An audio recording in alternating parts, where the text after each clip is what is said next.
Hello and welcome to this week's edition of Newsgram.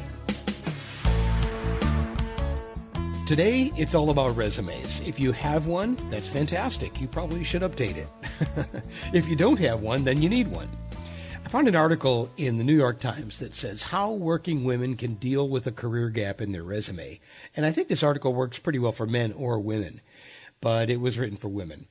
So in the United States, according to the article, the topmost reason women leave their jobs is motherhood.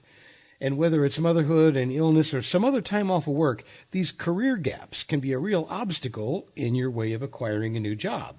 So for whatever the reason you left work, should you decide to return, you will need an optimized resume that deals with career gaps. So, coming up on this week's edition of Newsgram, I will share with you a couple of tips to help make a career gap accommodating resume. You ready? First, we're going to modify the dates. Adding the month and year when writing your work profile in the professional experience section may highlight the gaps in your resume. For instance, if you worked for a company for a year, then you had to leave the job for whatever reason, you can hide this gap by writing the date in terms of years and not include the month. So, let's say you worked for a company from March of 18 to February of 19. In this case, you don't need to add the months. You can highlight the dates in your resume as 2018 to 2019.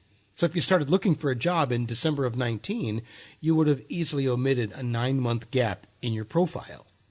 It is likely that a recruiter will question this way of writing the dates during the interview, but in this case, you just need to be honest, give the correct information regarding the break, but at least now you've had the interview and you've had this conversation. Also, you want to choose the right format.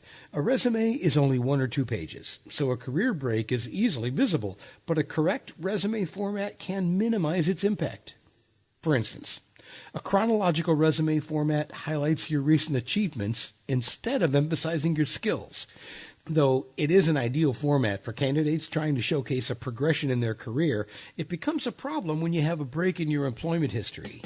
So if it's time to refresh the resume, choose the right format, modify the dates, and if you have any more questions, you can just go online to resumebuilder.com, and they've got all kinds of tips, suggestions, and ideas for you right there. That's all I have right now. There is no more, so thank you very much for listening to this quick edition of Newsgram. I'm Sam Humans. See you next time.